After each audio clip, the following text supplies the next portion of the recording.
اعوذ باللہ من الشیطان الرجیم، بسم اللہ الرحمن الرحیم۔ اب قرآن پاک کا باقاعدہ آغاز ہوتا ہے الحمدللہ رب العالمین۔ یہ سورۃ الفاتحہ ہے اور اس کو ام الکتاب بھی کہا جاتا ہے، اسی سے قرآن پاک کا آغاز ہوتا ہے۔ سب سے پہلے آپ غور فرمائیں اس کے پہلے حرف پر، اور پھر اس کے پہلے لفظ پر، اور پھر اس کے پہلے جملے پر۔ حرف وہ ہوتا ہے جیسے کہ اے بی سی ہے تو اس میں اے حرف ہے، بی حرف ہے، الف با تا سا ہے تو الف ایک حرف ہے، با ایک حرف ہے، تا ایک حرف ہے۔ اس کا پہلا حرف ہے الف۔ اس کے بعد ہے لفظ۔ لفظ اس کو کہتے ہیں کہ چند حرفوں کے ملنے سے جو ایک مکمل مرکب بنتا ہے، جیسے کہ الحمدللہ، یہ ایک لفظ ہے۔ چند حرف جب آپس میں مل جاتے ہیں تو ایک لفظ بن جاتا ہے۔ تو اس کا پہلا حرف ہے الف اور پہلا لفظ ہے الحمدللہ، اور اس کا پہلا جملہ ہے، جملہ اس کو کہتے ہیں جو لفظوں کے ملنے سے بنے۔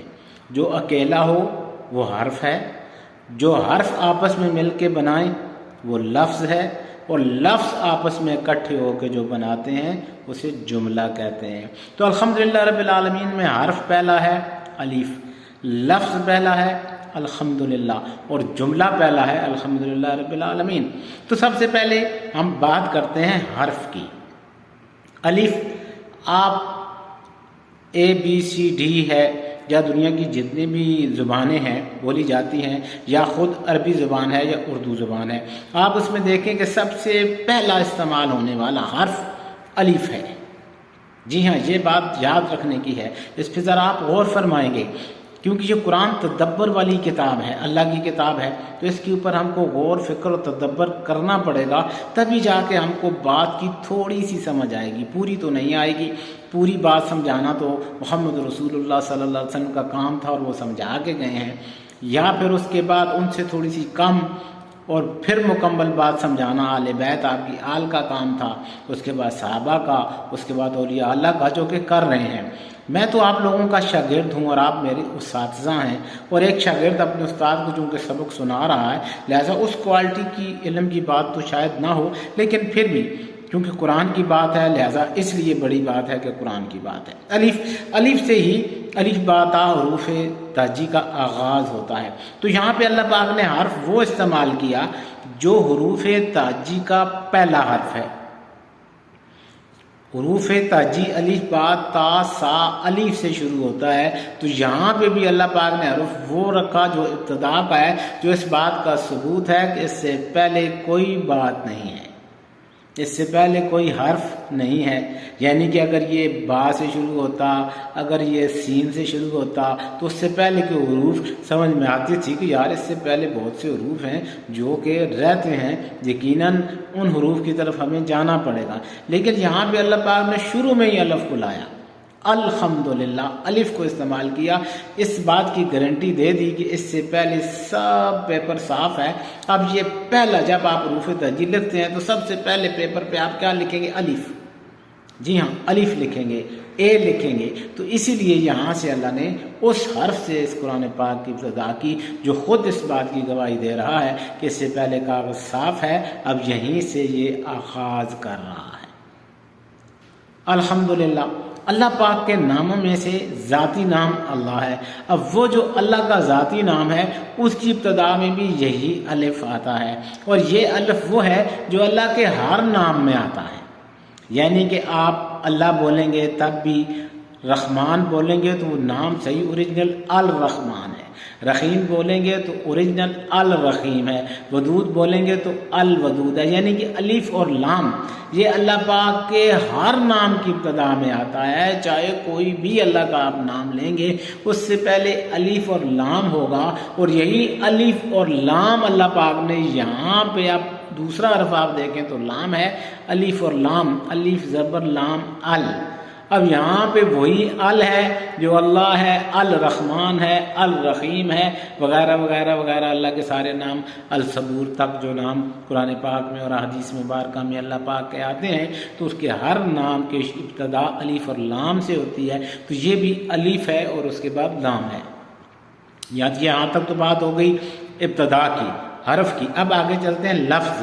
پہلا لفظ کیا ہے؟ قرآن پاک کی ابتدا کا پہلا لفظ ہے الحمدللہ۔ یہ ایک پہلا لفظ ہے، چند حروف کے ملنے کے بعد جو ایک مکمل فقرہ بنتا ہے اسے لفظ کہتے ہیں۔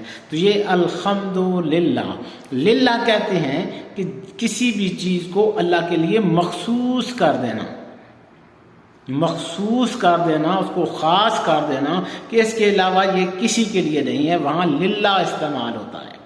جیسے آپ کہتے ہیں کہ یہ سامان، یہ پیسے، یہ ریال، یہ ڈالر، یہ پراپرٹی، یہ زمین میں فی سبیل اللہ دے رہا ہوں۔ فی سبیل کے آگے کیا ہے؟ للہ، یعنی کہ صرف اللہ کے لیے میں یہ مدرسے کی زمین دے رہا ہوں، صرف اللہ کے لیے میں یہ مسجد کی زمین دے رہا ہوں، صرف اللہ کے لیے میں یہ یتیم خانہ بنا رہا ہوں، صرف اللہ کے لیے میں کوئی بھی ویلفیئر کا کام کر رہا ہوں، تو یہ میں جو بھی پیسہ دے رہا ہوں، جو کچھ بھی کر رہا ہوں، تو یہ فی سبیل للہ کر رہا ہوں۔ للہ، للہ کا مطلب یہ ہے کہ جو پہلا جملہ ہے وہ خاص ہے اللہ کے لیے، اس کے علاوہ کوئی بھی اس میں شریک نہیں ہے۔ تو الحمد، حمد کہتے ہیں تعریف کو۔ جیسے حضور صلی اللہ تعالیٰ علیہ وسلم کی نعت مبارک پڑھی جاتی ہے تو اس کو نعت کہتے ہیں، اگر وہی شاعرانہ انداز میں اللہ کی تعریف بیان کی جائے تو اس کو حمد کہتے ہیں، خا میم دال۔ تو یہی خا میم دال ہے، پہلے الف ہے حروف تہجی کی ابتدا والا اللہ والا، پھر لام ہے اللہ کے تمام ناموں کی ابتدا میں آنے والا الف اور لام، اس کے بعد حمد ہے، جو بھی اللہ کے لیے تعریفی کلمات شاعرانہ انداز میں بولے جاتے ہیں اس کو حمد کہا جاتا ہے۔ تو یہ وہی حمد یہاں پہ ہے، الحمد۔ آگے للہ ہے، للہ کا مطلب ہے خاص ہے، مخصوص ہے، اور یہ صرف ایک اللہ کی تعریف کی بات ہو رہی ہے، اس میں مخلوق کی تعریف کی کوئی بات نہیں، یہ ساری کی ساری تعریف اللہ کے لیے بات ہو رہی ہے۔ الحمدللہ، ساری کی ساری تعریفیں جتنی بھی ہیں اجتماعی طور پر صرف ایک اللہ کے لیے ہیں۔ ہر بات کی ابتدا میں اللہ کی تعریف ہے اور ہر بات کی انتہا پر اللہ کی تعریف ہے۔ کوئی بھی ایسی بات نہیں جس کی ابتدا میں اللہ کی تعریف نہ ہو، اور کوئی بھی ایسی بات نہیں جس کی انتہا اللہ کی تعریف پہ نہ ہو۔ مثال کے طور پر ابھی آپ دیکھ رہے ہیں اس ویڈیو کو، اور یہ ویڈیو یہاں پہ تمام سعودی عرب میں بنائی جا رہی ہے، معاف کیجیے گا۔ اب آپ دیکھیے کہ میں یہاں اس کرسی کے اوپر بیٹھا ہوا ہوں۔ اب میں اس کرسی پہ بیٹھا ہوا ہوں تو میں اس کرسی کو ہاتھ لگاتا ہوں تو میرا ہاتھ لگتا ہے اس لوہے کے پائیدان پر جس کے اندر لوہا لگا ہوا ہے، کچھ تھوڑی سی پلاسٹک بھی ہے اور لوہا بھی ہے۔ اب میرا ہاتھ لگا ہے یہاں پہ لوہے پہ۔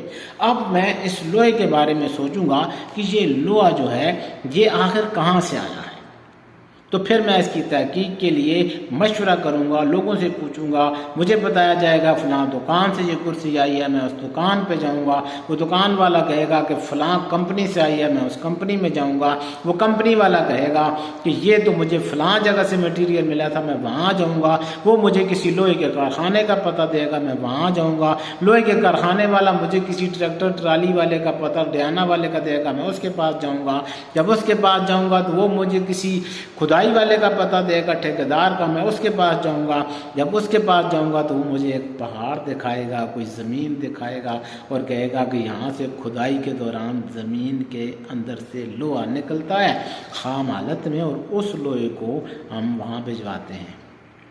اس کا مطلب یہ ہوا کہ یہ لوہا جو زمین کے اندر ہے یہ اللہ کا پیدا کردہ ہے، یہ مخلوق کا پیدا کردہ نہیں ہے۔ معافی چاہتا ہوں۔ تو لوہا، جس لوہے تک میں پہنچا ہوں، وہ لوہا اللہ پاک وحدہ لا شریک لہ کی تخلیق کردہ زمین اور پہاڑوں کے اندر موجود ہے۔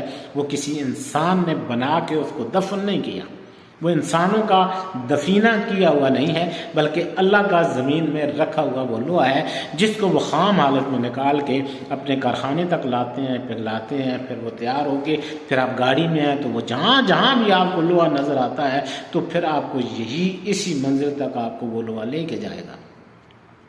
اب اگر میں اپنی بیک سائڈ پہ دیکھتا ہوں، ایسے پلٹ کے پیچھے کی جانب دیکھتا ہوں تو مجھے دیوار نظر آتی ہے، اب دیوار کے اندر اگر اینٹ ہے تو وہ اینٹ مٹی سے بنی ہے تو پھر مٹی کا خالق مجھے اللہ نظر آتا ہے۔ اگر اس کے اندر تابوک یعنی بلاک ہے اور بلاک بجری سے بنا ہے تو بجری پہاڑ سے بنی ہے تو پہاڑ کا خالق پھر مجھے اللہ نظر آتا ہے۔ اس کے اوپر پینٹ ہے تو پینٹ چونے سے بنا ہے اور چونا پتھر سے بنا ہے اور پتھر پٹھی میں پگھلا ہے اور پٹھی پہ وہ پتھر ایک ٹرالی والا ایک ڈیانا والا لے کے آیا ہے۔ جب میں اس ڈیانا والے سے ملتا ہوں تو وہ مجھے کسی ٹھیکیدار کے پاس لے کے جائے گا اور پھر وہ ٹھیکیدار مجھے واپس کسی پہاڑی کے پاس لے کے جائے گا اور بولے گا کہ اس پہاڑ سے یہ پتھر ہم نے نکالا ہے، تو بات پھر وہیں پہ آ کے ٹکے گی کہ الحمدللہ اللہ کے علاوہ اس کی بنیاد کسی نے نہیں رکھی۔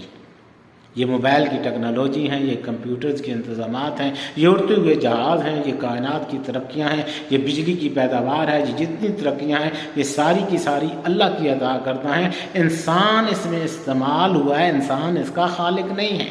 اب آپ دیکھیے کہ دنیا کی کوئی بھی کمپنی اگر کوئی چیز تیار کرتی ہے بناتی ہے تو آپ یہ نہیں کہتے کہ اس مشین نے یہ چیز بنائی ہے، بلکہ آپ اس چیز کے جو ادارے کا آنر ہوتا ہے، جو اس کا خالق ہوتا ہے، آپ اس کو نام دیتے ہیں۔ جیسے نوکیا کمپنی ہے، موبائل ہزاروں قسم کے ہیں، جیسے سامسنگ کمپنی ہے، موبائل ہزاروں قسم کے ہیں لیکن نام سامسنگ کا ہے۔ موبائل کروڑوں قسم کے ہیں، نام نوکیا کا ہے۔ اسی طرح مختلف قسم کی کمپنیاں ہیں، ٹویوٹا ہے نام، گاڑیاں ہزاروں قسم کی ہیں، نام ٹویوٹا ہے۔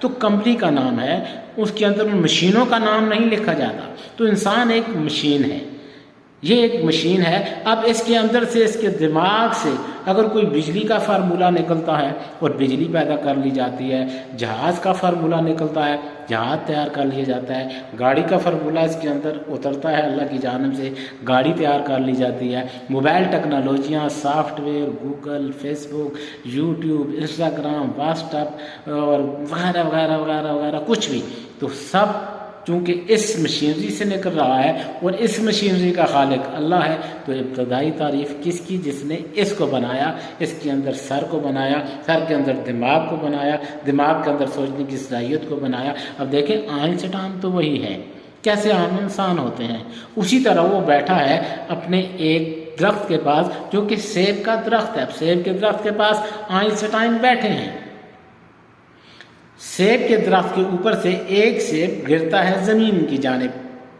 اب بیٹھے بیٹھے اللہ کے دیے ہوئے دماغ میں، اللہ کے اذن سے آئنسٹائن کے دماغ میں یہ سوچ آتی ہے، یہ سیب جو درخت سے گرا ہے، یہ گرنے کے بعد اوپر بھی تو جا سکتا تھا، اوپر کیوں نہیں گیا، نیچے کیوں آیا؟ نیچے آیا اس کا مطلب ہے کہ نیچے کوئی چیز اس کو کھینچ رہی ہے۔ تو پھر انہوں نے کشش ثقل کا فارمولہ دریافت کیا اور کہا کہ زمین میں کشش ثقل ہوتی ہے جو چیزوں کو کھینچتی ہے۔ اب کشش ثقل زمین کے اندر آئنسٹائن نے نہیں ڈالی تھی، آئنسٹائن پیدا نہیں ہوئے تھے تو سیب تو گر رہے تھے۔ آئنسٹائن پیدا نہیں ہوئے تھے تو کیا زمین میں کشش ثقل نہیں تھی؟ سائنسدان صرف اس چیز کو دریافت کرتا ہے جو پہلے سے موجود ہوتی ہے۔ پانی کے اندر بجلی شروع سے موجود تھی، اللہ نے جب انسان کو بتایا کہ اس پانی کے اندر بجلی ہے تو انسانوں نے پانی کے اندر سے بجلی نکال لی۔ تو پانی کے اندر بجلی رکھنے والا الحمدللہ کون ہے؟ اللہ ہے۔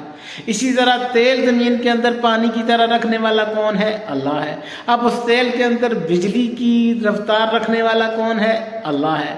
نہ تو سائنسدان نے پانی بنایا، نہ ہی سائنسدان نے پانی کے اندر بجلی کی پاور رکھی، نہ ہی انسان نے یا کسی بھی سائنسدان نے تیل بنایا، نہ ہی اس زمین کے اندر موجود تیل میں بجلی کی یا مختلف چیزوں، گاڑیوں اور جہازوں کے چلنے کی پاور رکھی۔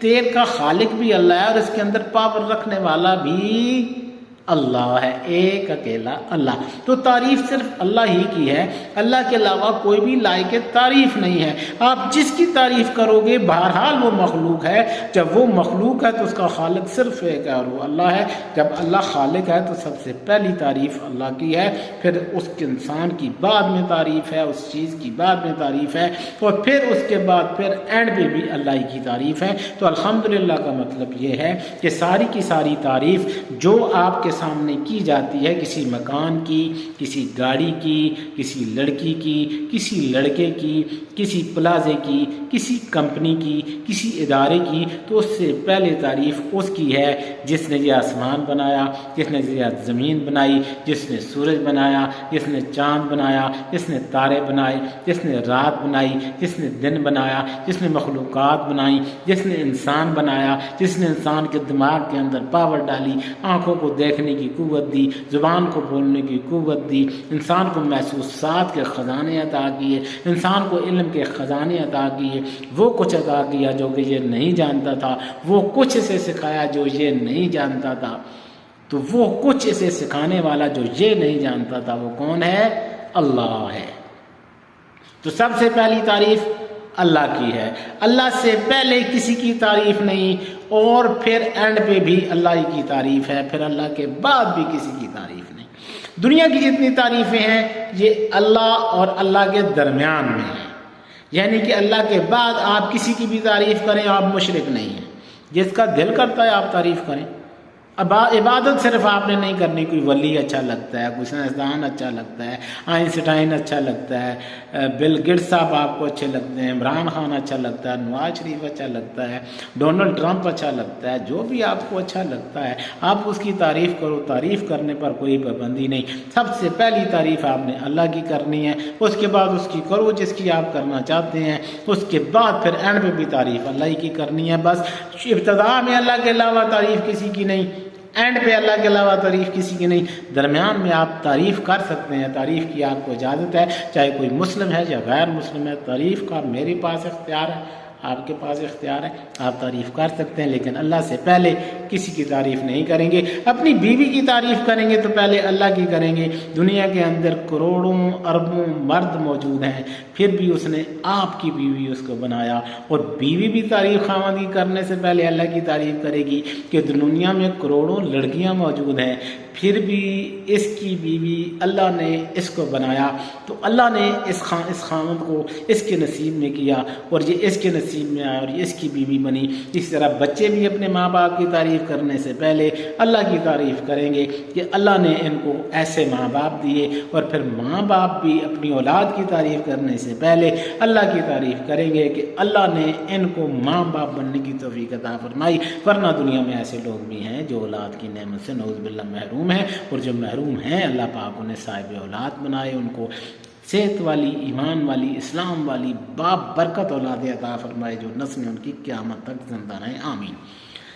تو ہر تعریف جو بھی ہے الحمدللہ مخصوص ہے، خاص ہے، تمام قسم کی تعریف، تمام قسم کی تعریف، ہر وہ جملہ جو تعریف میں شامل ہوتا ہے اس میں سب سے پہلے تعریف اللہ کی جائے گی۔ اللہ کی تعریف کیسے کی جائے گی؟ اگر آپ کو یہ پلازا یہ آفس اچھا لگتا ہے، جس آفس میں میں بیٹھ کے ویڈیو بنا رہا ہوں، یہ آفس آپ کو اچھا لگتا ہے، تو آپ یہ کہیں گے کہ ماشاءاللہ یہ آفس اچھا ہے۔ آپ کو لڑکی اچھی لگتی ہے، ماشاءاللہ لڑکی خوبصورت ہے۔ آپ کو لڑکا اچھا لگتا ہے، ماشاءاللہ لڑکا اچھا ہے۔ آپ کو گھر اچھا لگتا ہے تو آپ کہیں گے ماشاءاللہ اللہ نے یہ عطا کیا ہے، پھر آگے اس کی تعریف کر دیجیے۔ جس کی بھی تعریف آپ کریں آپ پہلے ماشاءاللہ کہیں، ماشاءاللہ کہنے سے الحمدللہ کا حق ادا ہو جاتا ہے۔ الحمدللہ رب العالمین۔ اب الحمدللہ پہلا لفظ ہے، اس کے بعد دوسرا لفظ ہے رب، اور تیسرا لفظ ہے عالمین۔ پہلی آیت قرآن پاک کی 3 لفظوں پر مشتمل ہے۔ پہلا لفظ الحمدللہ، دوسرا لفظ رب، تیسرا لفظ عالمین۔ رب کس کو کہتے ہیں؟ رب کہتے ہیں جو پالتا ہے، پالتا ہے، پالنے والا رب ہے۔ اب پالنا صرف یہ نہیں ہے کہ بڑا کر رہا ہے، بڑا کرنے میں بہت سی چیزیں درکار ہوتی ہیں اس کو پالنا یہ ہے کہ 24 گھنٹے مسلسل نگرانی کرنے والا، 24 گھنٹے مسلسل جو نگرانی کرتا ہے وہی پالتا ہے۔ ایک لمحے کے لیے بھی اگر وہ نگرانی نہیں کرے گا تو چیزیں ادھر سے ادھر ہو جائیں گی۔ آسمان کھڑا ہے تو مسلسل اسے پال رہا ہے، زمین غلے نکال رہی ہے مسلسل، کہیں کوئی گوبھی کاشت کر رہا ہے، کہیں کوئی شلجم کاشت کر رہا ہے، کہیں کوئی کیا کاشت کر رہا ہے۔ پوری دنیا میں لوگ لگے ہوئے ہیں، کچھ نہ کچھ ہو رہا ہے، کوئی جڑی بوٹیاں ویسے اگ رہی ہیں، تو مسلسل نگرانی کر رہا ہے۔ آنکھیں دیکھ رہی ہیں تو مسلسل انہیں پاور دے رہا ہے، زبانیں بول رہی ہیں مسلسل ان کو پاور دے رہا ہے، ہر لفظ زبان سے نکلنے سے پہلے اللہ کا اذن لیتا ہے کہ میں نکلوں یا نہ نکلوں۔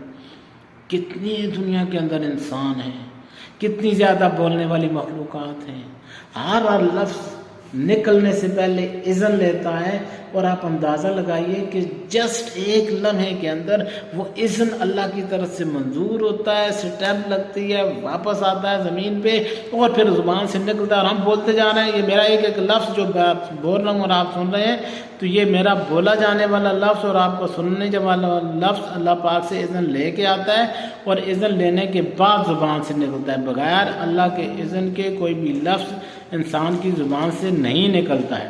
انسان کی زبان سے جو لفظ بھی نکلے گا وہ اللہ کے اذن سے نکلے گا، اور اللہ کے اذن سے نکلنے کے بعد وہ میری سماعتوں تک پہنچے گا، اور ان سماعتوں تک پہنچے گا جن کو اللہ چاہے گا کہ ان تک پہنچ جائیں۔ تو الحمدللہ رب العالمین، ساری کی ساری تعریف اللہ کے لیے ہے۔ رب وہ ہے جو پالتا ہے مسلسل اور تمام عالمین کو پالتا ہے۔